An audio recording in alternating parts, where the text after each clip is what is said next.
The first time I noticed something was wrong in my company was on a Tuesday in April.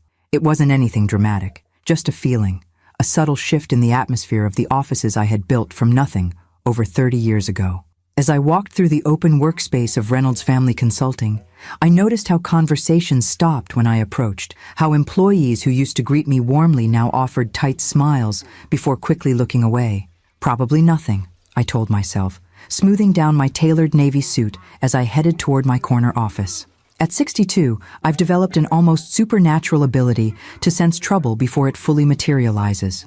My husband Robert calls it my witch sense and jokes that I can smell a financial irregularity from a mile away. "Morning, Mom," James's voice cut through my thoughts as he emerged from the conference room, his tall frame impeccably dressed in a designer suit that probably cost more than what most of our employees make in a week. At 35, my son has grown into a handsome man with his father's charm and what I once believed was my own business acumen. "James," I nodded, noticing he wasn't alone. His wife Victoria emerged behind him, elegant as always in a red dress that somehow walked the line between professional and runway ready. "Catherine, darling."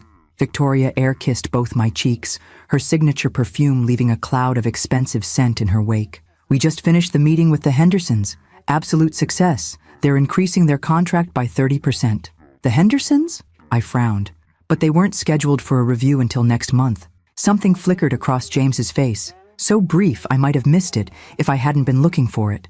"They called last week, wanting to move it up. I handled it since you were busy with the Wilson account." "I see." I didn't recall being particularly busy with the Wilson account, but before I could probe further, James smoothly changed the subject. "Speaking of which, how did that go? Dad mentioned you were worried about their expansion plans." I allowed the conversation to shift, making a mental note to call the Hendersons myself later. "It went fine. They agreed to a more conservative approach for the first quarter." "Always the careful one," Victoria smiled, her perfect teeth gleaming. "James and I were just saying how the company could benefit from taking a few more calculated risks these days. The market rewards boldness. The market also punishes recklessness," I replied mildly.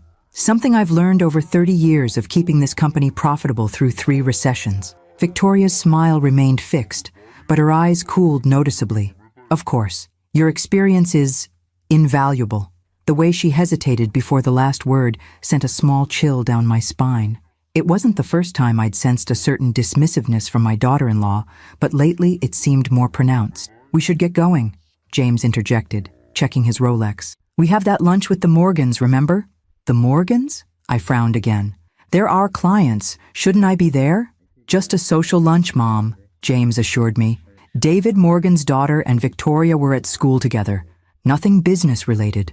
I watched them leave, Victoria's hand possessively on James's arm, her diamond bracelet catching the light. The bracelet was new. I was certain of it, just like the watch James was wearing and the luxury car they'd driven to work in this morning.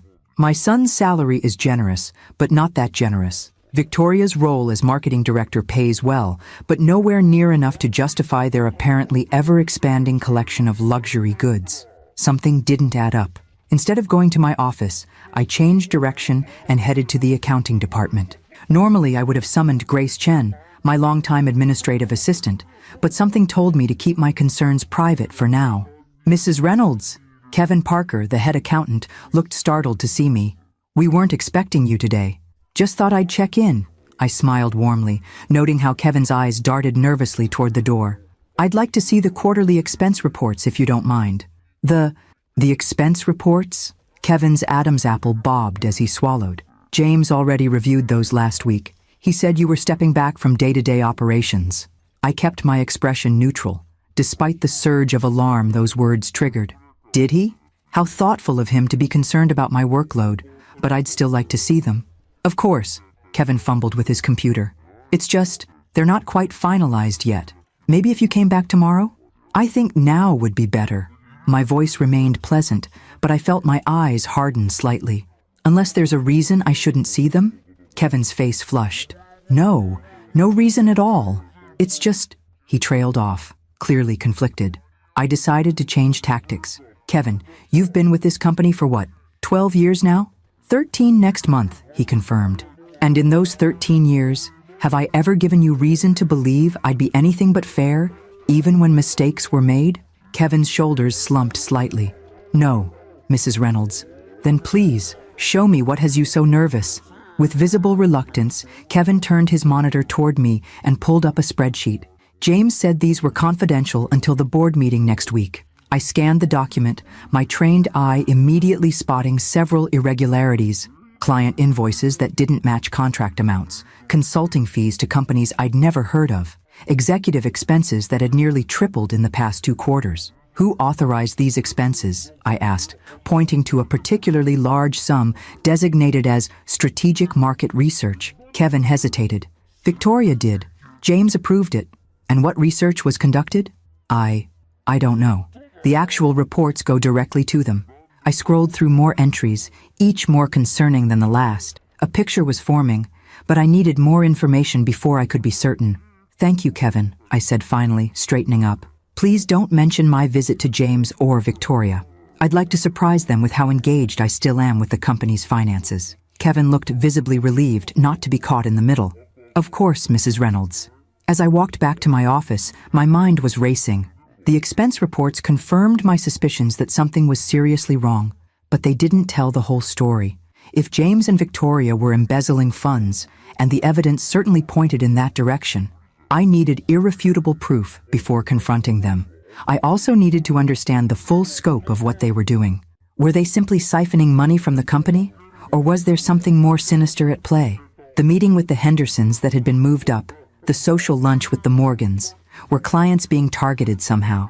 In my office, I closed the door and sat at my desk, a heavy feeling settling in my chest. If my suspicions were correct, my own son was stealing from me, betraying not just my trust, but the legacy I had built for him to inherit. The thought was almost too painful to bear.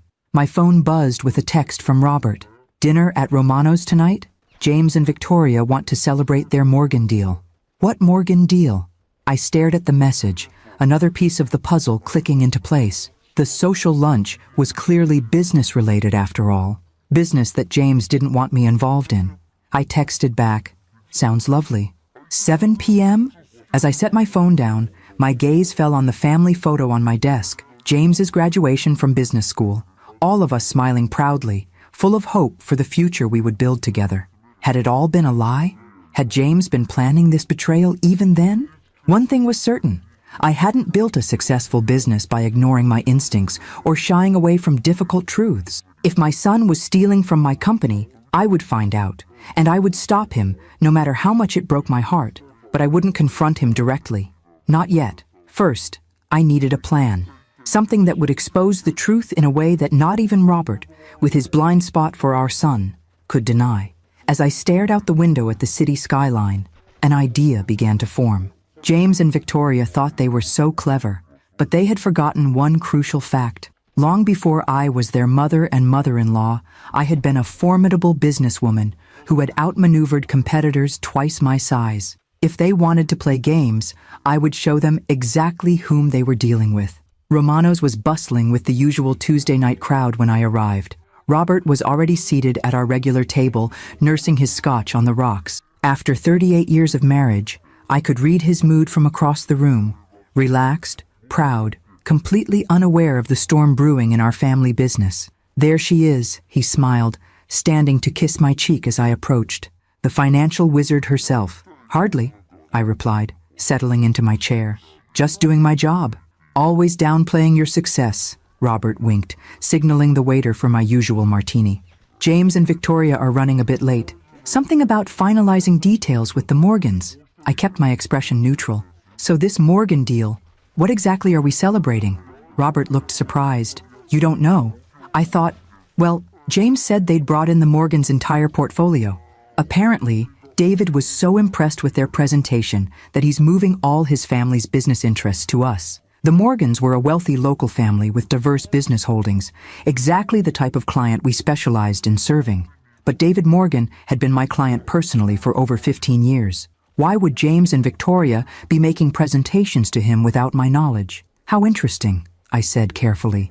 David hasn't mentioned any of this to me. Robert frowned slightly. I'm sure James was going to brief you. You know how it is.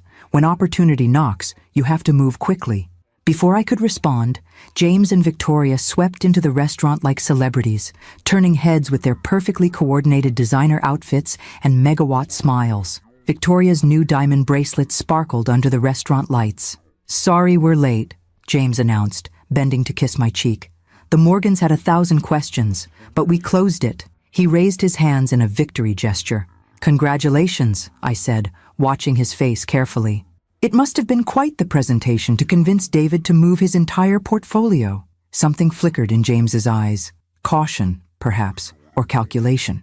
"Well, Victoria deserves most of the credit. Her marketing approach is revolutionizing how we pitch to clients." Victoria preened at the praise. "It's all about understanding what people really want. The Morgans weren't just looking for financial advice. They wanted prestige, connection, a certain exclusivity."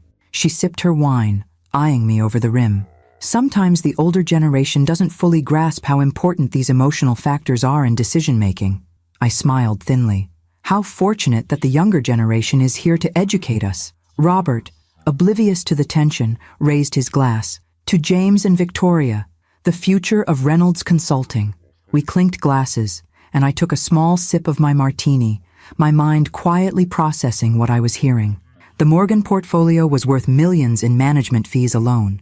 If James and Victoria were redirecting clients away from the main company somehow, the implications were far worse than simple embezzlement. Throughout dinner, I observed as James and Victoria detailed their success, noting how carefully they avoided specifics whenever I asked direct questions. Robert beamed with paternal pride, completely taken in by their performance. I played along, laughing at the right moments, asking appropriately impressed questions, while mentally cataloging every inconsistency in their story. "We should all go to Aspen to celebrate," Victoria suggested as dessert arrived. "James and I were looking at chalets just last week. We could make it a family weekend." "Aspen?" I raised an eyebrow. "In April?" "Spring skiing," James explained quickly. "The powder is still excellent, and we thought it would be a nice family getaway before the quarter ends." Before I could respond, Victoria jumped in. "And we have amazing news. We put a deposit on that lake house we've been eyeing. You know, the one on Lake Windermere?" Robert looked surprised. "The Henderson property? But that was listed at what? 3 million? 3.2, Victoria corrected smugly. "But worth every penny. We close next month." I took a deliberate sip of water, doing quick mental math. Even with their combined salaries and bonuses, there was no way James and Victoria could afford a $3 million vacation home, not unless they had another source of income or access to funds that weren't theirs. "That's quite an investment," I observed mildly. "You must be doing very well." James shifted slightly in his seat. "The market's been good to us, plus Victoria's family helped with the down payment. Victoria's family was comfortable, but not wealthy. Certainly not help with a multi-million-dollar home, wealthy." Another discrepancy to consider. The rest of dinner proceeded with similar revelations, casual mentions of luxury purchases, hints of deals I knew nothing about, clients being approached without my knowledge. By the time we said our goodbyes in the parking lot, my concerns had solidified into something much more concrete. "They're doing so well," Robert said as we drove home, his voice warm with pride. "James really takes after you, Catherine." "Perhaps," I replied, gazing out the window at the passing city lights. Later that night, while Robert slept soundly beside me, I sat in our home office reviewing old company records. If James and Victoria were systematically stealing from the company or diverting clients, there would be patterns, discrepancies that might not be obvious at first glance, but would reveal themselves under scrutiny. I started with the client list, comparing active accounts from 6 months ago to the current roster. Immediately, I spotted several high-value clients who were no longer listed, including the Wilsons, whom James had claimed I was busy working with just that morning. Next, I examined the expense reports Kevin had shown me, cross-referencing them with actual company activities. The strategic market research that Victoria had authorized, over $150,000 in the past quarter alone, had produced no actual reports that I could find. The consulting fees went to a company called VJ Strategic Partners, which a quick internet search revealed had been incorporated just 8 months ago. VJ Strategic Partners, Victoria and James. It wasn't even subtle once you knew what to look for. By 2 a.m., I had compiled enough discrepancies to be absolutely certain. My son and his wife were systematically looting my company while diverting top clients to what I strongly suspected was their own competing firm. I leaned back in my chair, a cold feeling settling in my chest. The betrayal cut deep. They hadn't just taken money. They were trying to take everything I'd built over decades of hard work. I thought of Robert, sleeping peacefully, still believing in the son he'd always defended and protected. I thought of my employees, whose livelihoods were at risk because of James and Victoria's greed. I thought of the clients who trusted the Reynolds name, built on decades of hard work and integrity. This wasn't just about money. This was about justice, truth, and protecting what I'd spent my life building. As I finally climbed into bed beside my husband, I'd made my decision. I wouldn't just expose James and Victoria. I would do it in a way that was so irrefutable, so clear-cut, that not even Robert could deny the truth, and I would make sure they faced the full consequences of their actions. They thought I was just a trusting mother, too sentimental and too detached from daily operations to notice their scheme. They were wrong. The next morning, I arrived at the office earlier than usual. The Reynolds Consulting building was quiet at 7 a.m., with only the cleaning staff moving quietly through the hallways, perfect for what I needed to do. I made my way to Grace Chen's desk. Grace had been my executive assistant for 15 years, and if there was anyone in the company I could trust implicitly, it was her. Her desk was meticulously organized, as always, her computer already humming to life. "Grace," I said softly, startling her. She looked up, hand flying to her chest. "Mrs. Reynolds, I didn't expect you for at least another hour." "I need to speak with you privately," I said, keeping my voice low. "Not here. Can you meet me for coffee in 20 minutes at Harper's across the street?" Grace's eyes widened slightly, but she nodded without hesitation. "Of course, I'll be there." 20 minutes later, seated in a quiet corner of the cafe, I watched Grace's expression grow increasingly troubled as I laid out my suspicions. "I've noticed it too," she admitted finally. "James has been removing files from the secure server. When I asked about it, he said he was creating a more streamlined system for client management." "And the staff changes?" I asked. 7 long-term employees have left or been let go in the past 4 months. Grace's eyes dropped to her coffee cup. "All people loyal to you. James always had a reason. Budget cuts, performance issues, restructuring. But it never quite added up. Has he been handling the exit interviews himself?" She nodded. "That's new. He used to delegate those to HR. Another red flag. James was systematically removing anyone who might question his activities or remain loyal to me. "I need your help, Grace," I said quietly. "But I have to warn you, this could get uncomfortable. If James realizes you're assisting me—" "Mrs. Reynolds," Grace interrupted, her voice firm despite her soft tone. "I've worked for you for 15 years. My loyalty isn't in question." I felt a rush of gratitude for this steady, principled woman. "Thank you. First, I need access to all communication between James, Victoria, and our top 20 clients for the past 6 months. Can you get that without alerting IT?" "I have administrative access to the email server," she confirmed. "I can download the archives discreetly." "Good. Second, I need to know about any new business entities they might have created. The VJ Strategic Partners is just the beginning, I suspect." Grace nodded thoughtfully. "My brother works for the State Business Registration Office. He might be able to help, off the record." "Perfect. And finally," I hesitated, hating what I was about to ask, "I need eyes and ears in their offices when I'm not there." Grace didn't flinch. "The new security system has audio capabilities in the executive suites.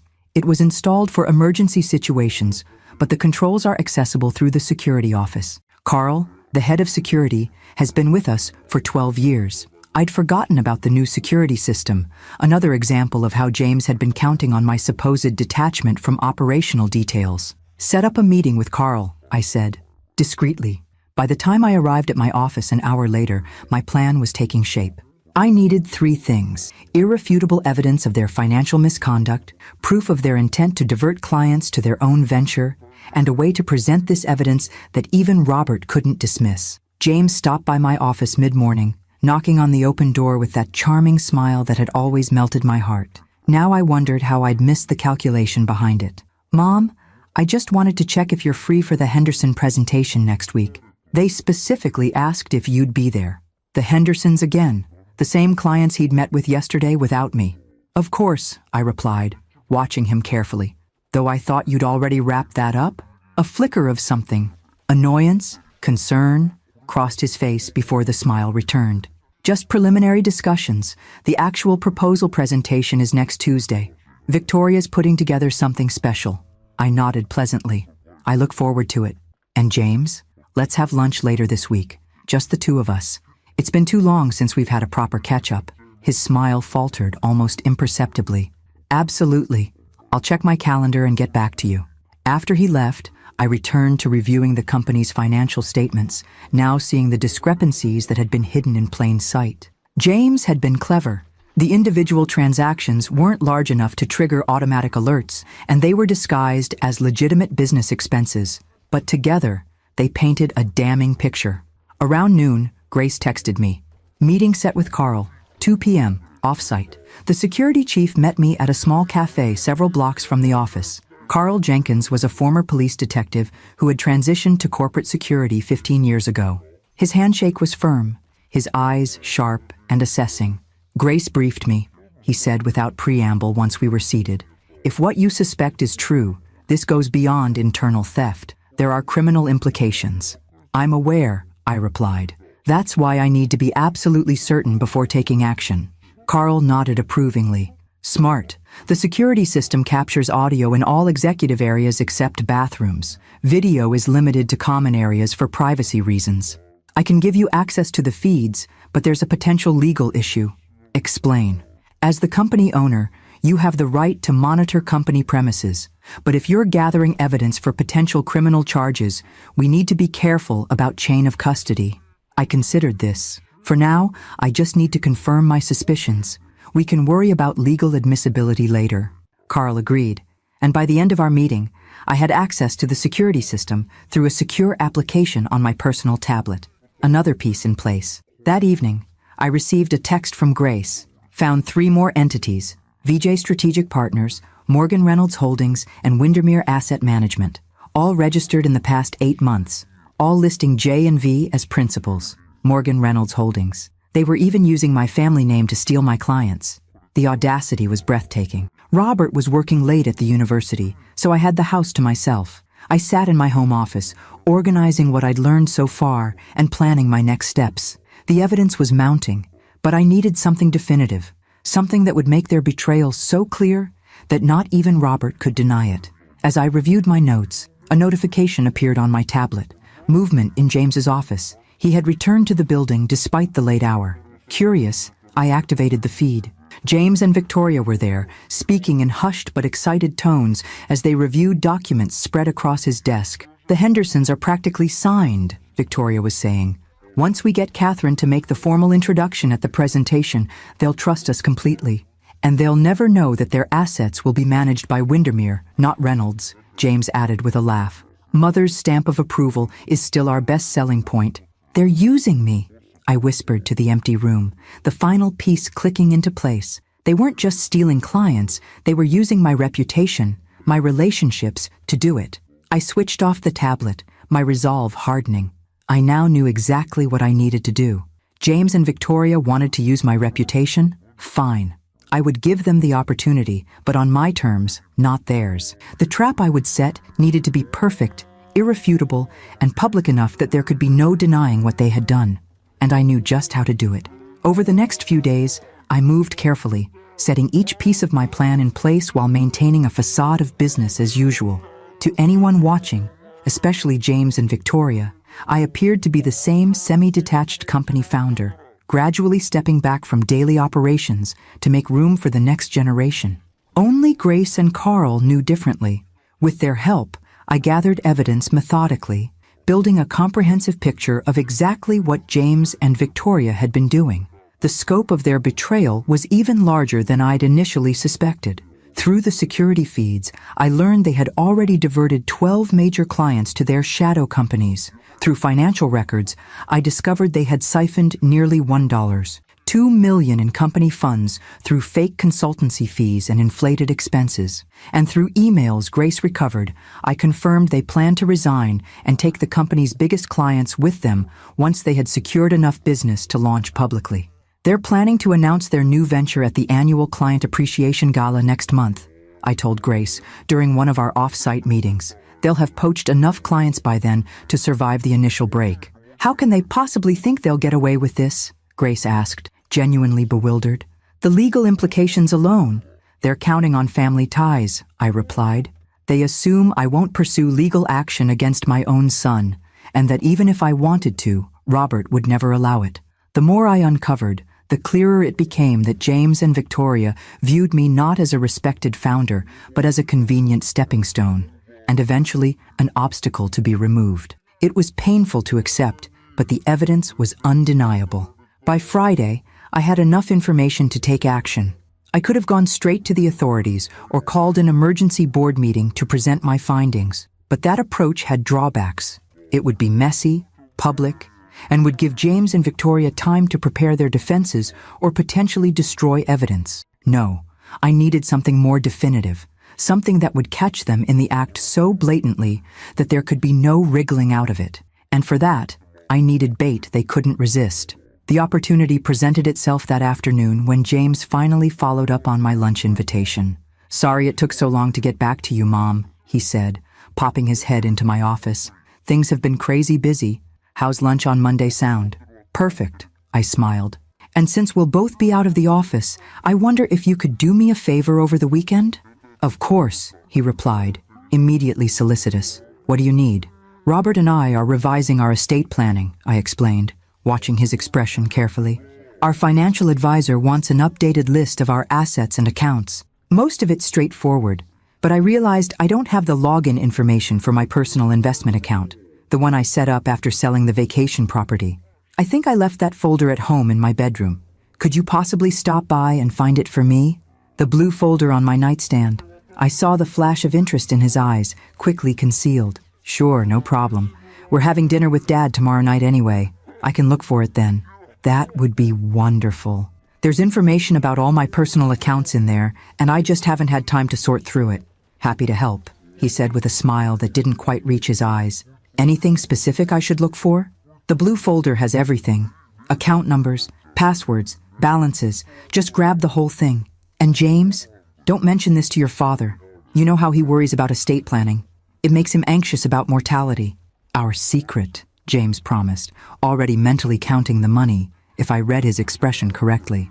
After he left, I sat back in my chair, a mixture of sadness and determination washing over me. I had just offered my son bait I knew he wouldn't be able to resist, access to my personal finances, separate from the company, with the added bonus of keeping it secret from Robert. The blue folder did exist, and it did contain financial information, carefully curated and entirely fabricated for this purpose. Among the documents was information about a special reserve credit card with an extraordinary limit, tied to what appeared to be my largest personal account. The trap was set. Now I just had to wait and see if James would take the bait. Saturday evening, Robert and I prepared to host James and Victoria for dinner. I'd spent the afternoon cooking Robert's favorite dishes, keeping my hands busy while my mind finalized every detail of my plan. "You've been quiet today," Robert observed as he helped me set the table. "Everything all right?" "Just tired," I assured him. "It's been a busy week. James mentioned you've been more involved at the office lately. I thought you were cutting back." I arranged the napkins carefully, just tying up some loose ends, making sure everything's in order. Robert smiled affectionately.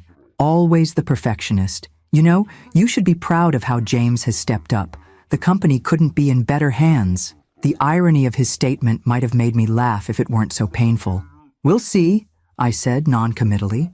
Dinner went exactly as I expected. Victoria dominated the conversation with stories of their social connections and luxury purchases, while James periodically checked his watch, no doubt eager for an opportunity to search for the folder I'd mentioned.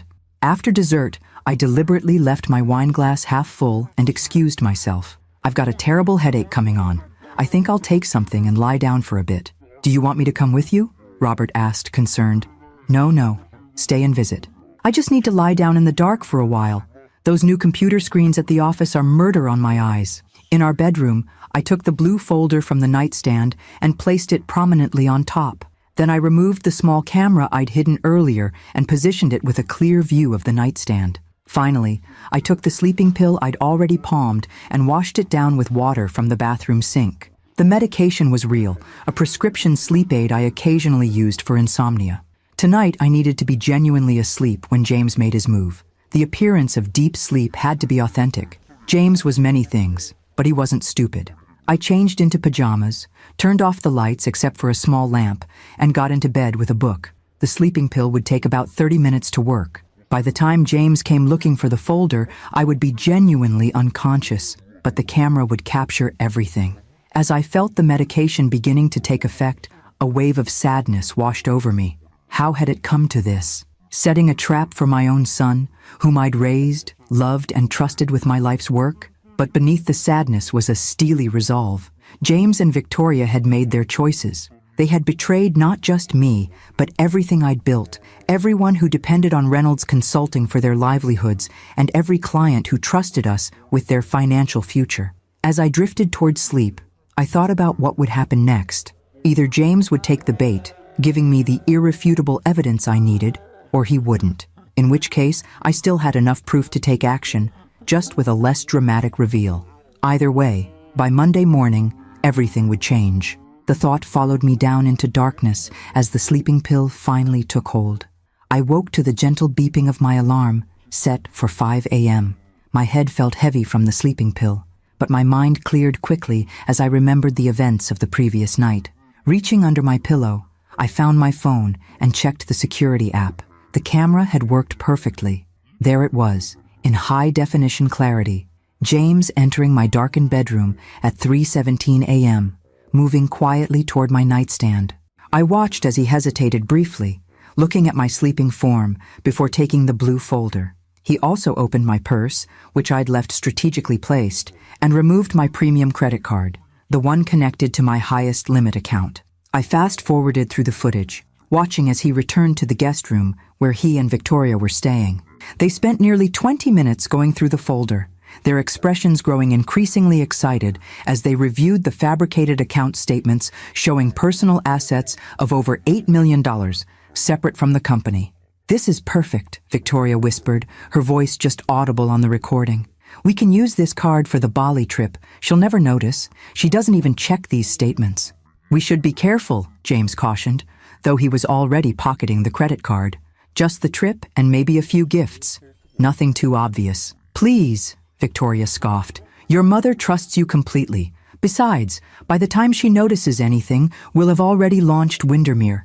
This is practically a signing bonus for all the clients we're bringing over." I stopped the playback, a cold feeling settling in my stomach, despite having anticipated exactly this outcome. Seeing and hearing their callous disregard, their entitled assumption that my money was theirs for the taking, it was one thing to suspect, another to witness. Moving quietly so as not to wake Robert, I got out of bed and went to the bathroom, splashing cold water on my face. In the mirror, I looked tired, but resolute. The trap had worked perfectly. Now for phase 2. I'd set up alerts on the credit card James had stolen. Any activity would trigger an immediate notification to my phone. By mid-morning, as Robert and I were having a quiet breakfast, and James and Victoria had already left for an early tennis game, the first alert came through. First-class tickets to Bali, $30,400. 5-star resort reservation, $28,150. Designer watch, Patek Philippe, $62,000. Diamond necklace, $45,800. Nearly $170,000 in under 2 hours. They hadn't even tried to be subtle. "Everything okay?" Robert asked, noticing my expression as I checked my phone. "Fine," I smiled, setting the phone down. "Just some work notifications." "On a Sunday?" "Catherine, you need to learn to delegate. That's why we brought James into the business, remember?" If only he knew. "You're right," I said, sipping my coffee. "I'm finding it hard to let go." By noon, the spending spree had topped $200,000. I forwarded the alerts to Grace, along with the video footage, adding them to our growing file of evidence. Then I sent a text to James. "Hope you and Victoria are enjoying your tennis game. Don't forget our lunch tomorrow. Looking forward to catching up." His reply came quickly. Great match. See you tomorrow at 12:30. Another lie. According to the credit card tracking, they were currently at a luxury car dealership across town, not anywhere near the tennis club. The rest of Sunday passed quietly.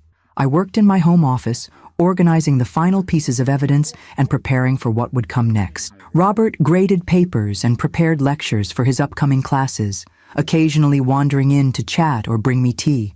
These ordinary moments felt strangely precious now, knowing how dramatically our lives would change within 24 hours. That evening, I called Grace to confirm the final arrangements. Everything's set for tomorrow, she assured me.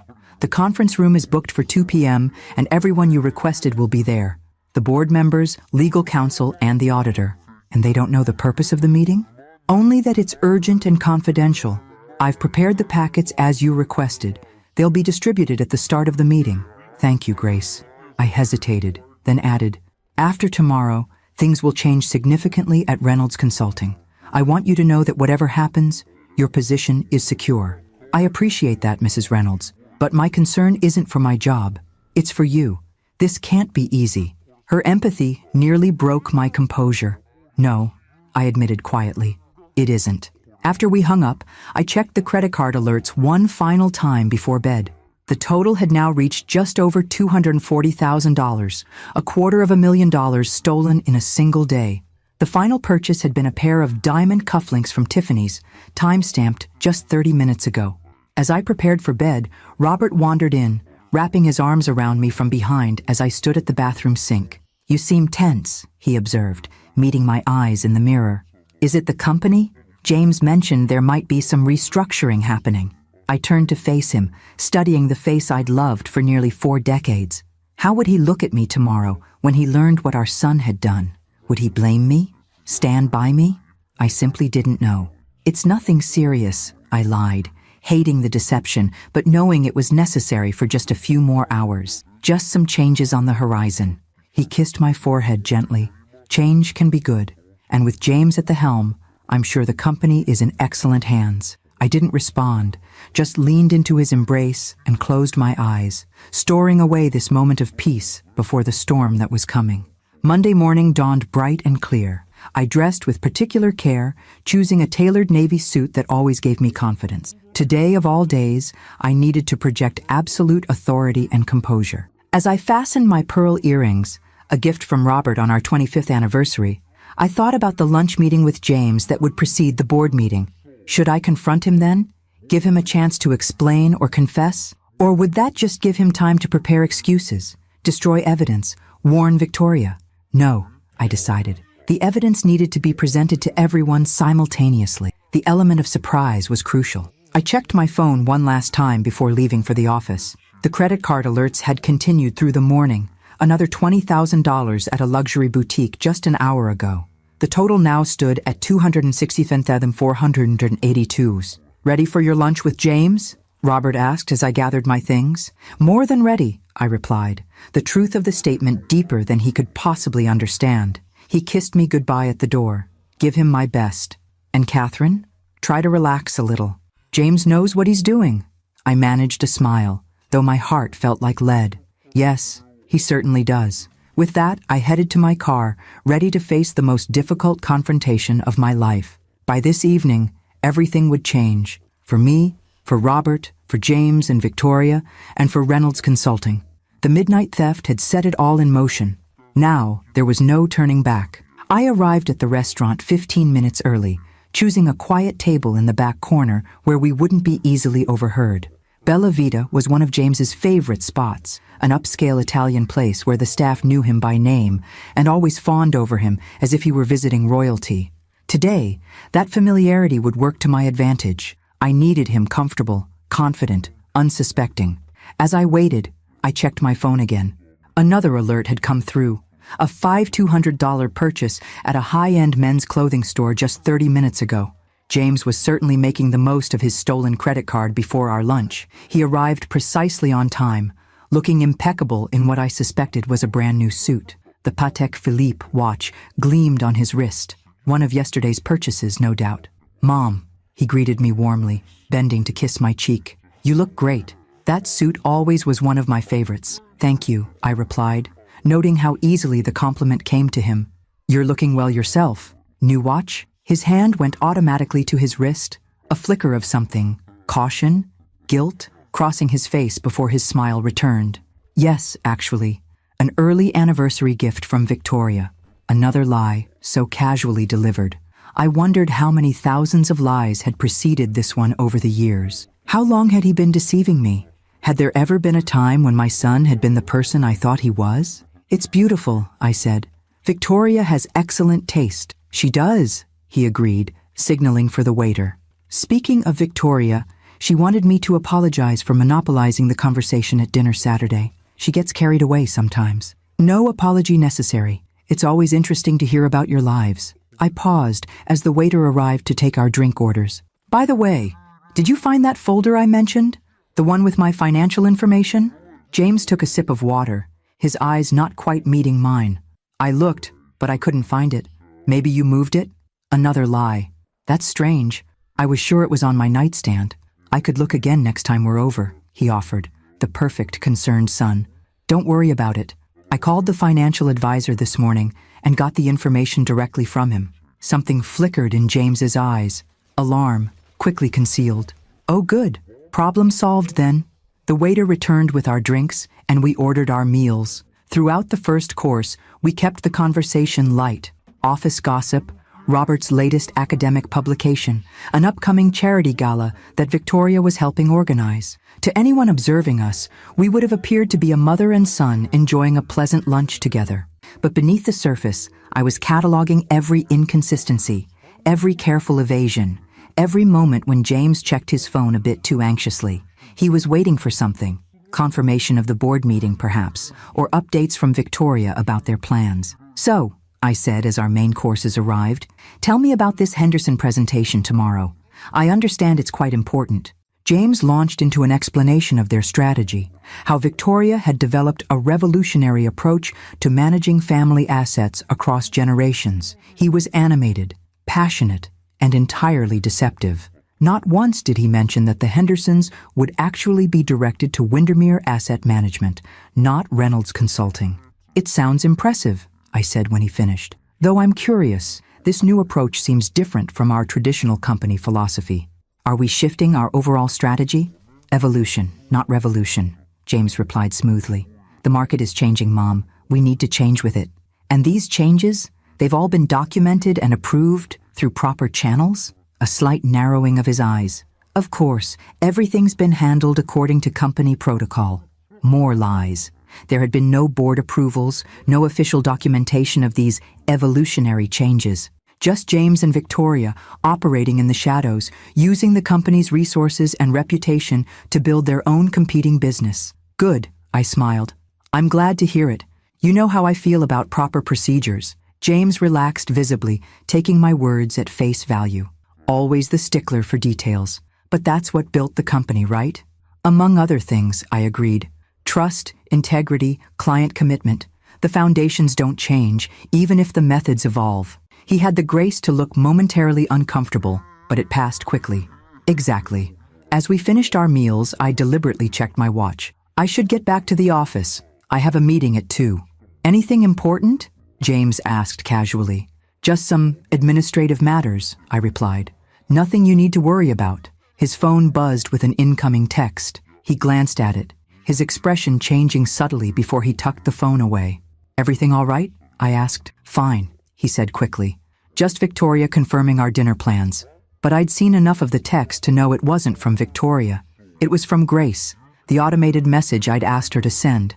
Reminder, emergency board meeting, 2 p.m., conference room A. Well, I should go, I said, gathering my purse. This was nice, James. We should do it more often. Definitely, he agreed, though his mind was clearly elsewhere now. Let me get the check. No need, I smiled. I took care of it when I arrived. Outside the restaurant, James made a show of heading toward the parking garage, but I knew he wouldn't return to the office immediately. He would call Victoria first, try to figure out what the emergency board meeting was about, perhaps even try to delay his return until it was over. It didn't matter. His presence wasn't required for what would happen next. As I drove back to the office, a profound sadness settled over me. This would be the last normal lunch I would ever have with my son. After today, nothing between us would ever be the same again.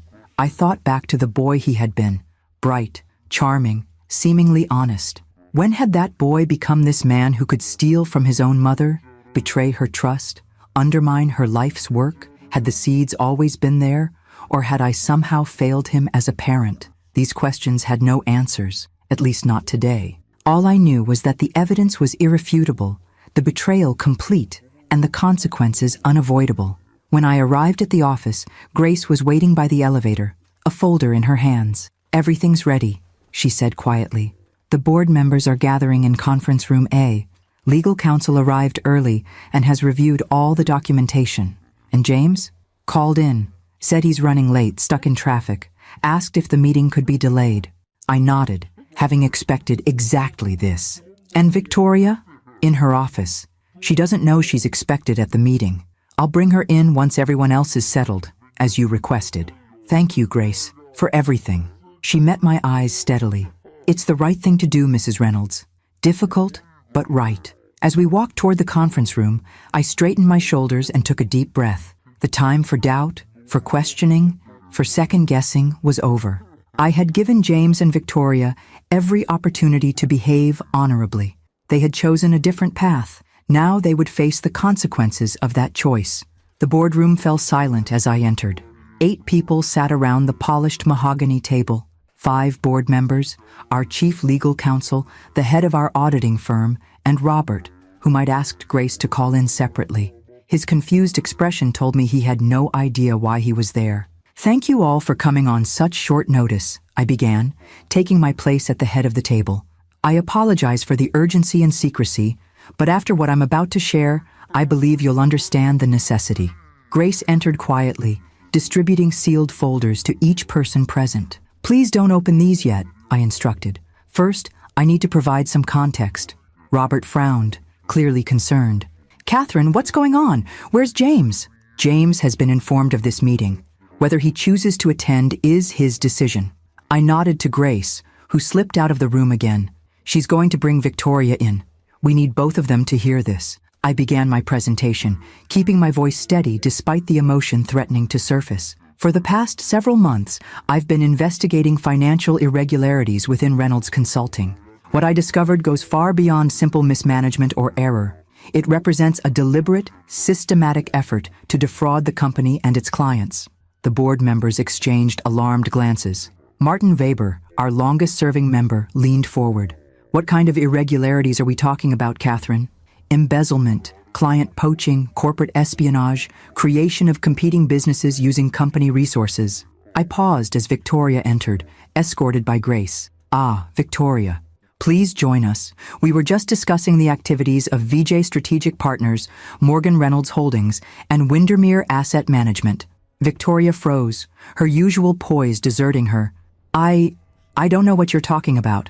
"I think you do," I replied calmly.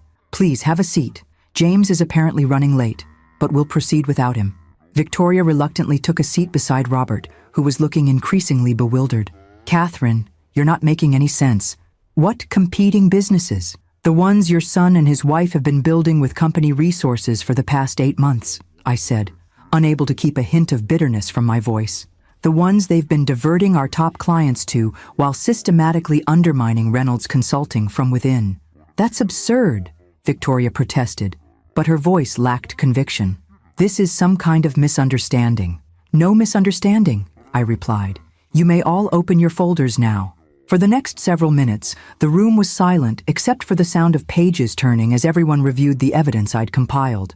Bank statements showing suspicious transfers, emails between James, Victoria, and key clients discussing their transition to the new firms, corporate registration documents clearly showing James and Victoria as principals of the competing businesses, and finally, screenshots of the credit card charges from the past 24 hours, accompanied by stills from the bedroom security footage showing James taking the card from my purse. Robert's face drained of color as he processed what he was seeing.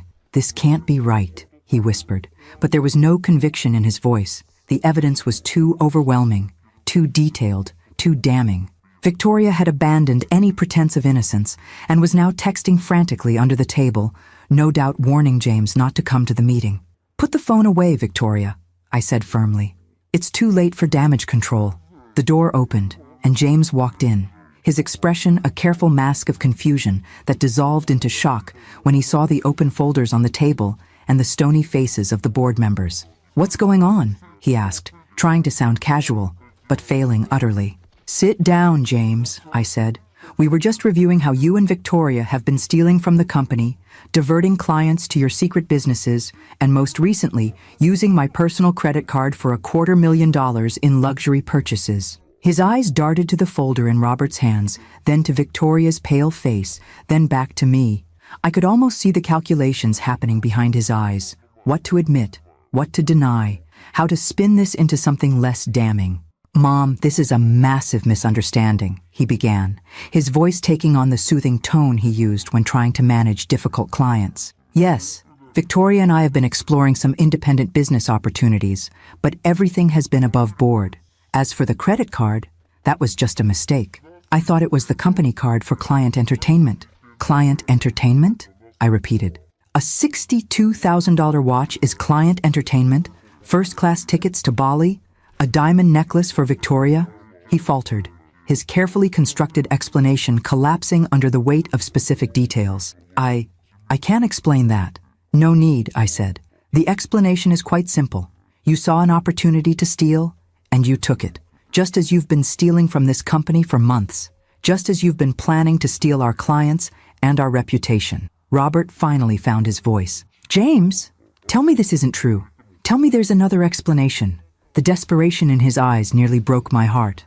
Robert had always believed in James unconditionally, had always defended him, had always seen the best in him even when evidence suggested otherwise. Now, faced with irrefutable proof of our son's betrayal, he looked utterly lost. James seemed to deflate, the confident facade crumbling. "Dad, it's not what it looks like. We were just trying to modernize, to build something new." "With stolen money? With poached clients?" Robert's voice rose. "With lies to your mother and me?" Victoria, seeing the situation deteriorating rapidly, tried a different approach. "This is ridiculous. You can't prove any of this is illegal. Starting a new business isn't a crime. And as for the credit card, that was James's mistake, not mine." The instant betrayal, throwing her husband under the bus to save herself, spoke volumes. Martin Weber cleared his throat. "Actually, Mrs. Reynolds asked me to invite Mr. Daniels from our legal department to explain the potential criminal charges." He nodded to the lawyer, who began listing violations of corporate law, fiduciary duty, fraud statutes, and theft. As the litany of potential charges continued, I watched James and Victoria. Their expressions shifted from defiance to concern to genuine fear as they realized the seriousness of their situation. This wasn't just about losing their jobs or facing family disapproval. They could be facing actual criminal prosecution. "However," I interrupted when the lawyer had finished, "prosecution is not my preferred outcome."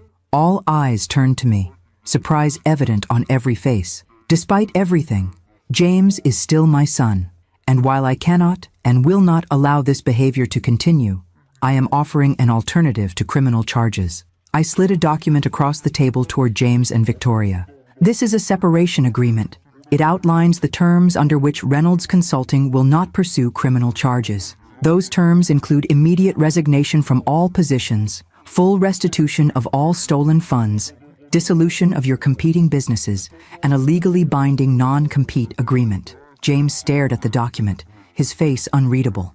"And if we refuse, then the evidence in those folders goes directly to the district attorney's office," I said simply. "The choice is yours."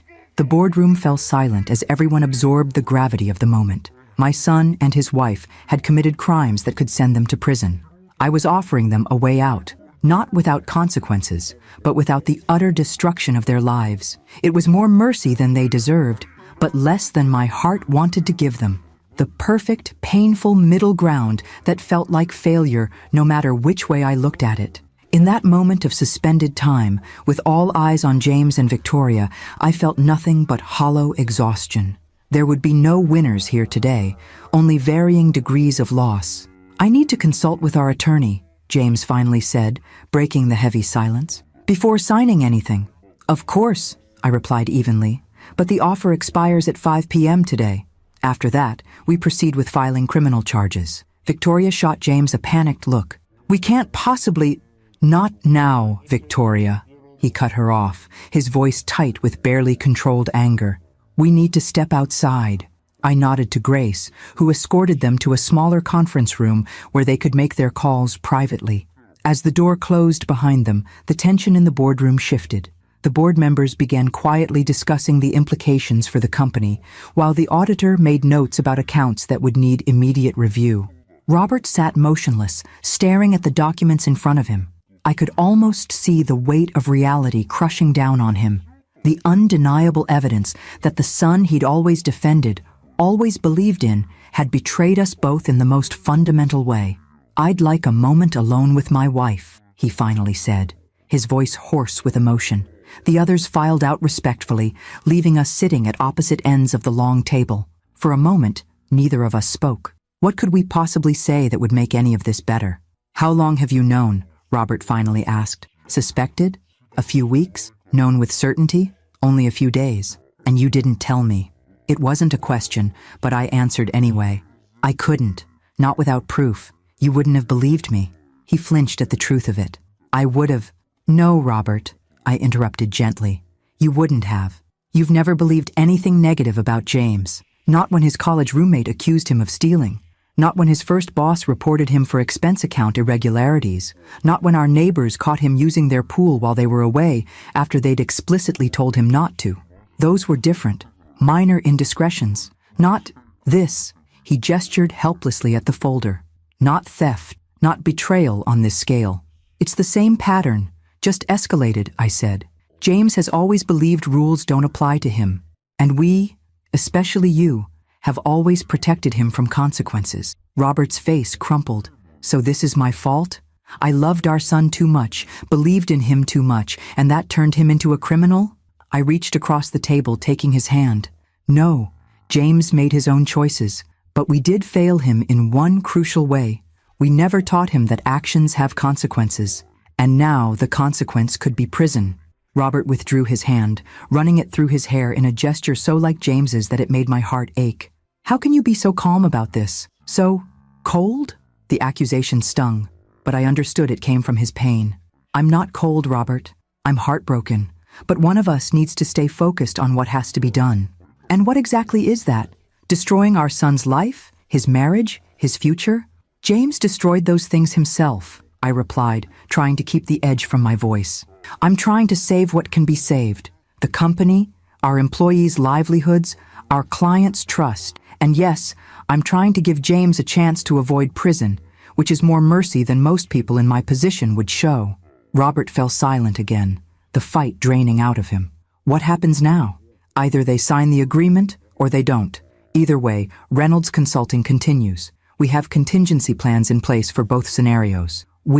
He looked up sharply. You've discussed this with others? Before telling me? I had to, Robert. This isn't just a family matter. It's a business with over 100 employees and clients who trust us with billions in assets. I had legal and fiduciary obligations that went beyond our family dynamics. He nodded slowly, accepting this if not entirely understanding. And us? What happens to us after this? The question caught me off guard. What do you mean? Our marriage, Catherine. How do we move forward, knowing what our son has done, knowing how differently we see this situation? It hadn't occurred to me that our marriage might be collateral damage in this implosion. Robert and I had weathered many storms together over nearly 4 decades, career changes, financial setbacks, health scares, the ordinary stresses of raising a child. But this was different. This struck at the very foundation of how we saw our family, our son, and perhaps even each other. I don't know, I admitted quietly. I just know we can't build anything real on lies and self-deception. Whatever happens next has to start with truth. Before Robert could respond, there was a knock at the door. Grace entered, her expression carefully neutral. James and Victoria would like to speak with you both. They returned looking subdued but composed. Victoria's earlier panic had been replaced by a cold resignation. James appeared almost calm, though the tightness around his eyes betrayed his stress. We'll sign, he said without preamble, but we want one modification to the agreement. What modification? I asked cautiously. The non-compete is too restrictive. 10 years in the financial sector means we'd essentially have to change careers entirely. We're willing to accept 5 years and a narrower geographical restriction. I glanced at our legal counsel, who gave a slight nod.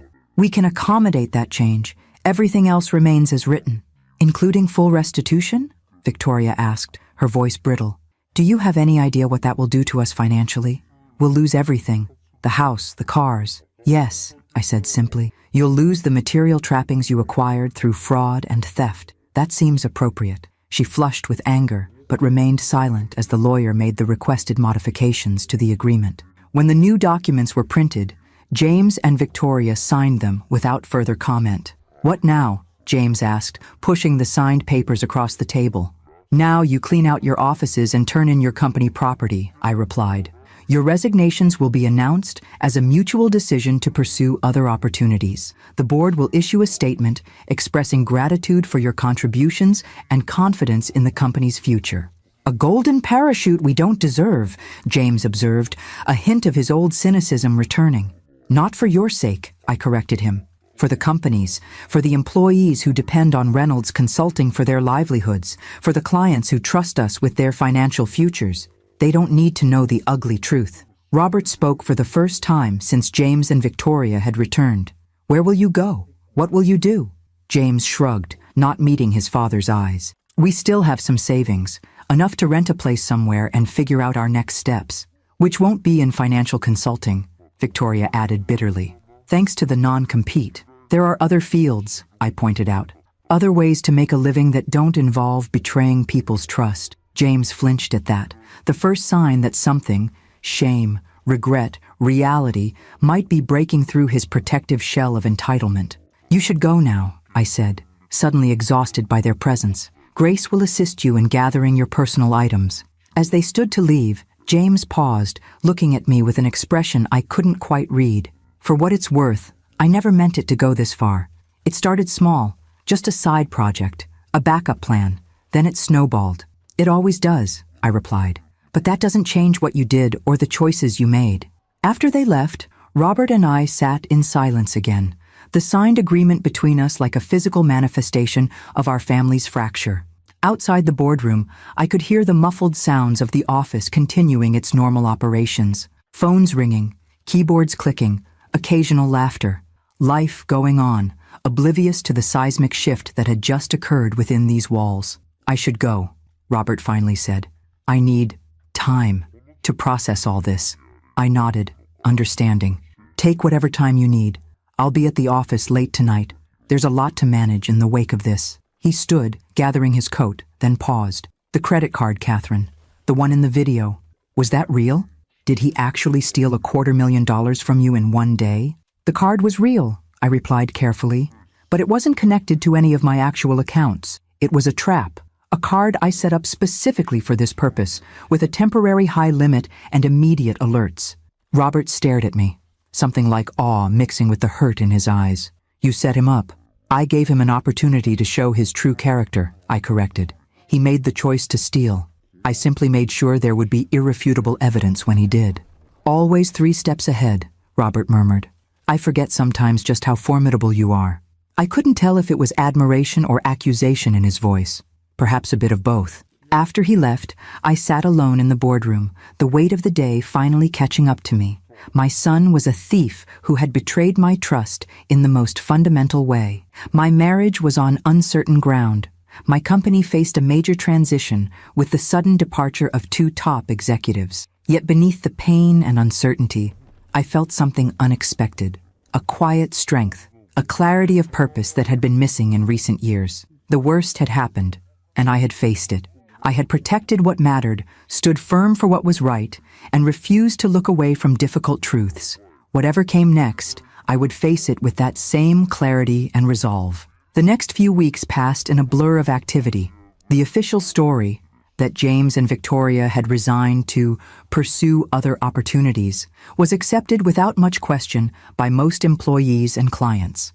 A few of our longest-standing clients received a more detailed explanation from me personally, under strict confidentiality. Their loyalty, in turn, strengthened my resolve that I'd made the right decision.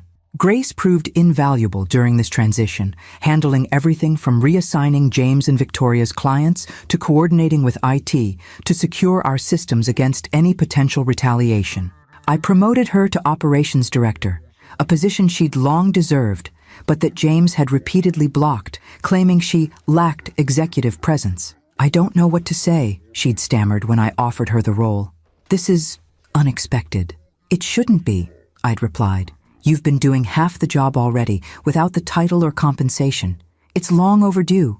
The board unanimously approved her promotion, along with my proposal for a restructured leadership team that distributed responsibilities more evenly and established better oversight. No single person, not even me, would have the kind of unchecked authority that had allowed James to do so much damage. At home, things remained strained between Robert and me. He'd moved into the guest room, claiming he needed space to think. We were polite with each other, even kind in a distant way. But the easy intimacy we'd built over decades had been replaced by something cautious and uncertain. 3 weeks after what I'd come to think of as the reckoning, I arrived home to find Robert sitting in the living room, a glass of scotch in hand and a determined expression on his face. "We need to talk," he said as I set down my briefcase. "All right," I agreed, taking a seat across from him. "I'm listening." He took a deep breath. "I've been doing a lot of thinking about James, about us, about everything. And I owe you an apology." He set down his glass, meeting my eyes directly. "I've been blaming you in a way for exposing James's actions, as if the revelation was the problem, not what he actually did." "That's a natural reaction," I said carefully. "No parent wants to believe the worst about their child. But I should have been able to see it," he insisted. "All those incidents over the years that I dismissed or defended, they were warning signs, weren't they? Signs I chose to ignore because it was easier than facing the truth." I nodded slowly. "Yes, I think they were. Why didn't you confront me about it before now?" It was a fair question, one I'd asked myself many times over the years. I tried, in subtle ways, but whenever I expressed concerns about James's behavior, you'd get defensive. Eventually, I stopped trying. It seemed easier to manage the situations quietly than to fight with you about them. "I made you carry that burden alone," he said, his voice heavy with regret. "While I played the good cop parent, you were left to be the disciplinarian, the voice of reason, the bad guy." "It wasn't quite that simple," I offered. "You gave James emotional support and encouragement that didn't always come naturally to me. We balanced each other in some ways, but in the most important way, I failed." Robert leaned forward, his expression earnest. "I failed to help raise a son with integrity. I failed to stand with you when you tried to instill those values. And most recently, I failed to support you through one of the most difficult decisions any parent could face." His words loosened something tight in my chest. "Thank you for saying that." "I've spoken with him," Robert continued. "James, I mean, without Victoria present." This surprised me. "When?" "Yesterday. I went to their new apartment." He grimaced slightly. "It's quite a step down from their previous lifestyle, a one-bedroom in a neighborhood that can generously be described as transitional." I couldn't help but think of the lake house they'd put a deposit on, the luxury purchases, the entitlement that had led them to this diminished circumstance. "How is he?" "Angry, bitter, blaming everyone but himself." Robert sighed heavily, but also, I think, beginning to face reality. He's applied for several positions outside the financial sector, been rejected from all of them so far. His reputation in the industry seems to have taken a hit, despite our discretion. "Word travels in business circles," I said. "We didn't announce the real reason for his departure, but people talk, clients ask questions." "He's working at a call center now," Robert said quietly. "Customer service for a cable company. Victoria's trying to rebuild her social media presence as an influencer, but apparently most of her friends have disappeared now that she can't host parties in a mansion or take luxury vacations. I took no pleasure in their downfall, only a sad recognition of natural consequences. They're young. They have time to rebuild their lives, make better choices. If they learn from this," Robert agreed. "That's what I told James. That this could be rock bottom or it could be a turning point. His choice. And his response? Mixed. He's still angry with you, feels betrayed, but I think reality is starting to sink in. He asked if you would consider reducing the restitution payments, said they're drowning financially. I shook my head firmly. The payments stay as agreed. They stole that money, Robert, from the company, from clients, from me personally. Actions have consequences. That's what I told him, he said, surprising me again.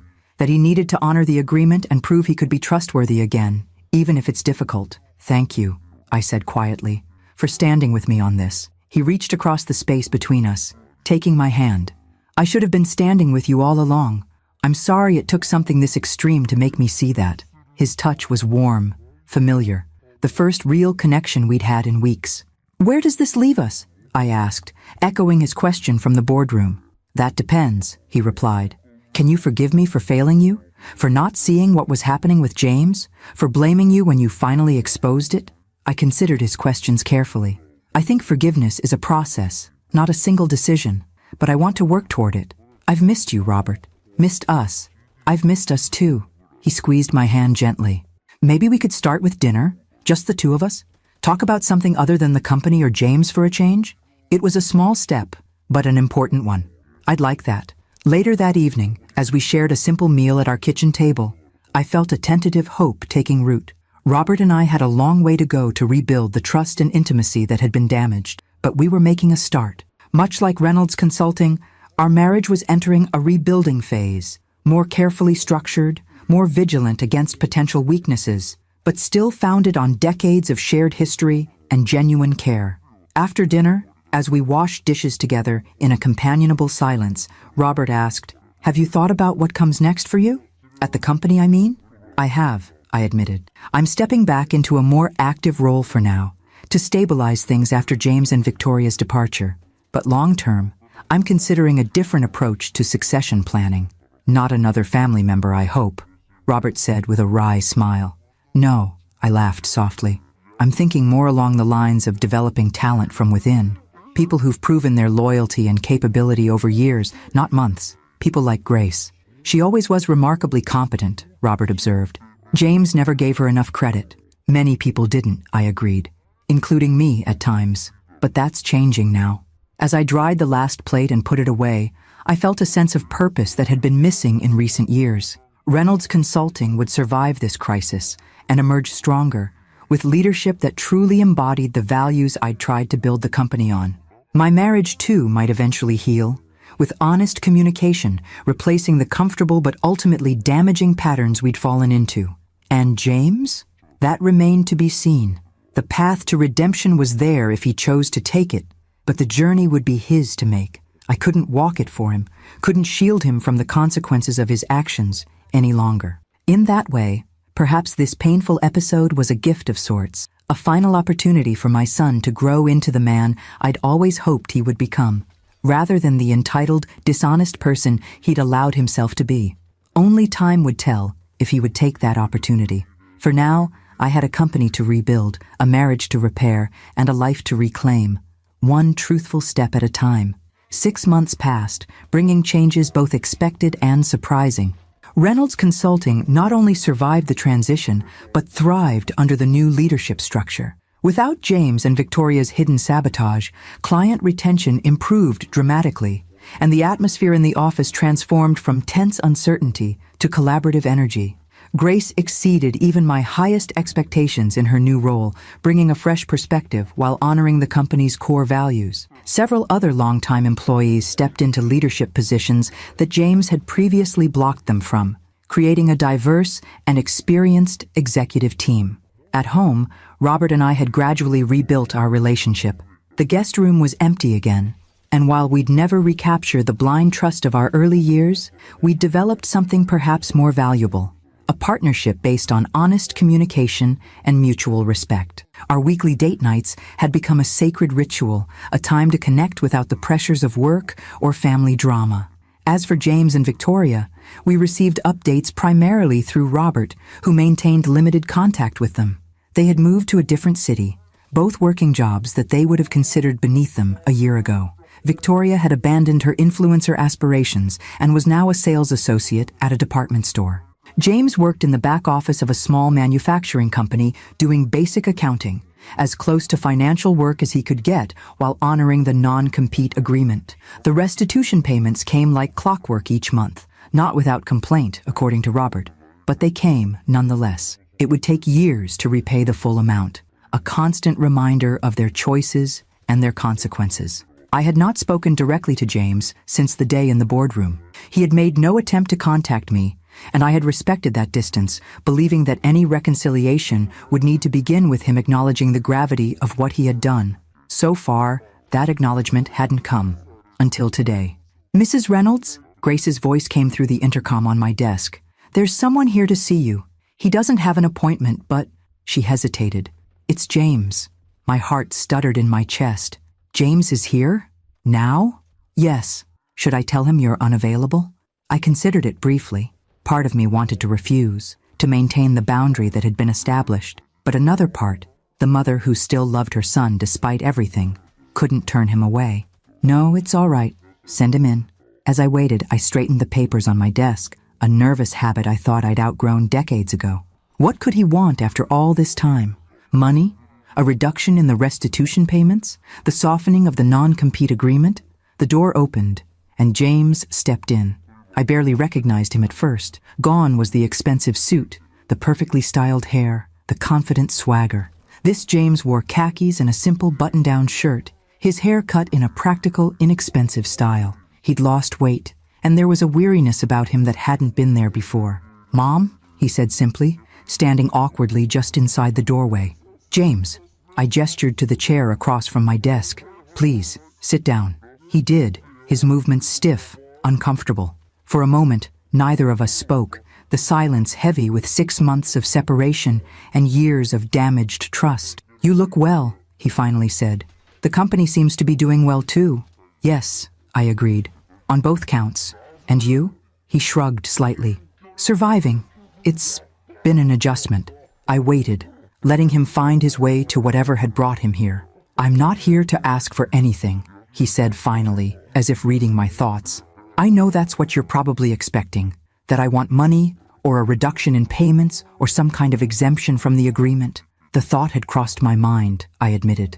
"No." He shook his head firmly. "I'm here because I owe you an apology. A real one, not the excuses I tried to offer that day in the boardroom." This was unexpected. I kept my expression neutral, not wanting to discourage him, but not quite ready to accept whatever he might offer. "I've been doing a lot of thinking these past 6 months," he continued, "about who I am, who I've been, about the choices I made, and why I made them. And what conclusions have you reached?" He met my eyes directly for the first time. "That I've been living my entire adult life with a sense of entitlement that was completely unjustified. That I convinced myself I deserved special treatment, deserved more than what I earned. That I used Dad's unconditional support and your success as excuses for my own failings." His honesty surprised me. This didn't sound like the James who had left my office 6 months ago, angry and defensive. "What changed?" I asked. "Reality," he said with a humorless laugh. "Losing everything has a way of clarifying what matters, but also therapy. Victoria and I both started seeing someone. Separately. The marriage didn't survive once we couldn't blame external factors for our problems." "I'm sorry to hear that," I said, and meant it. Despite my issues with Victoria, divorce was painful for anyone. "Don't be, it was for the best." James leaned forward slightly. "The therapist helped me see patterns I've been repeating my whole life, taking shortcuts, blaming others, expecting special treatment, using charm to manipulate situations." He paused. "All things you tried to address when I was younger, which I ignored or argued away." I remained silent, waiting for him to continue. "I'm not asking for forgiveness, Mom. What I did to you, to the company, to our family, it was unconscionable. I betrayed your trust in the worst possible way, and I have to live with that." "Then what are you asking for?" I kept my voice gentle despite my lingering caution. "Nothing." He shook his head. "I just needed to tell you that I know what I did was wrong. Completely, fundamentally wrong. Not a mistake or a misunderstanding or a situation that got out of hand, but a deliberate series of choices I made because I thought I was entitled to more than I had." His words settled between us, heavy with a sincerity I hadn't expected. For the first time since discovering his betrayal, I felt a glimmer of something like hope for my son's future. "Thank you for that," I said finally. "It can't have been easy to come here and say these things." "It wasn't," he agreed. but it's nothing compared to what I put you through." He hesitated, then added, "There's something else I wanted to tell you. I've been working with a nonprofit financial literacy program in some of the poorer neighborhoods, teaching basic budgeting, how to avoid predatory loans, that kind of thing. It's volunteer work, just evenings and weekends, but it feels right. Like I'm using what I know to help people for a change, instead of exploiting them." This genuinely surprised me. "That's commendable, James. It's not enough to make up for what I did," he said quickly. "Nothing could be, but it's a start, a different path." We talked for nearly an hour, covering ground we should have covered years ago. James spoke openly about the pressure he'd felt to live up to my success, the resentment that had festered when things didn't come as easily to him as he thought they should, the toxic dynamics in his marriage that had encouraged his worst impulses. I spoke about my own regrets, how I'd perhaps focused too much on results rather than character when raising him, how I'd allowed Robert's indulgence to go unchallenged too often, how I'd sometimes used financial support as a substitute for emotional connection. It wasn't a miraculous reconciliation. Too much damage had been done for that. But it was something I hadn't dared to hope for. An honest conversation between adults, acknowledging hard truths and taking responsibility for their own roles in what had happened. As James prepared to leave, he paused by the door. "I don't expect things between us to ever be the same. I know trust, once broken, is nearly impossible to fully restore, but I want you to know that I'm trying to be better, to be someone you might eventually be proud of again, even if from a distance." "I've always been proud of your potential, James," I said carefully. "I'm glad to see you starting to fulfill it, even under these difficult circumstances." After he left, I sat at my desk for a long time, processing what had just happened. The apology didn't erase the betrayal or magically heal the wounds it had created, but it was a beginning, a sign that perhaps my son wasn't entirely lost to the entitled, dishonest person he had become. That evening, I recounted the conversation to Robert over dinner. "It sounds like he's genuinely trying to change," he said, hope evident in his voice. "Perhaps," I agreed cautiously. "Time will tell if it's lasting change or just a phase born of necessity." "You don't seem convinced," Robert observed. I considered my words carefully. "I want to believe in his transformation, but I've spent too many years making excuses for him, seeing what I wanted to see rather than what was actually there. This time, I need actions, not just words, sustained over time." "That's fair," Robert acknowledged, "and probably healthier for both of you in the long run." Later that night, as we prepared for bed, Robert asked, "Do you ever regret it? Setting the trap with the credit card? Exposing everything the way you did?" I thought about the chaos of the past 6 months, the restructuring of the company, the strain on our marriage, the painful separation from our only child. But I also thought about the honesty that had replaced comfortable lies, the integrity that had been restored to my company, and now, possibly, the beginning of genuine growth in my son. "No," I said finally. "It was painful, more painful than I could have imagined, but necessary. Sometimes the kindest thing you can do for someone is to let them face the consequences of their actions." "Even when that someone is your child?" Robert asked softly. "Especially then," I replied, "because otherwise they never truly grow up." As I turned out the light, I thought about the credit card that had started it all, the bait in a trap that had ultimately caught not just a thief, but perhaps, in some strange way, had freed a son to finally become the man he was capable of being. The path forward remained uncertain. Trust, once shattered, could never be fully restored to its original, innocent state. But perhaps something new could grow in its place, something more mature, more honest, more resilient, because it had been tested by fire. Only time would tell. And for the first time in many years, I was content to let time do its work without trying to control the outcome.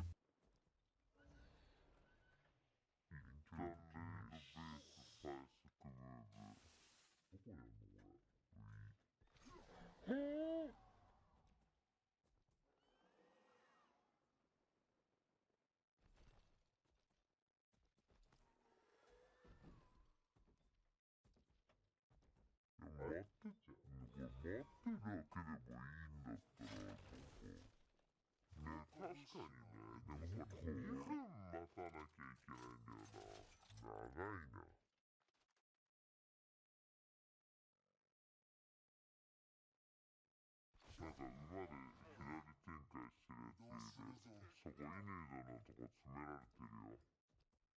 やべ、サンマシンガンだからこの距離きつい。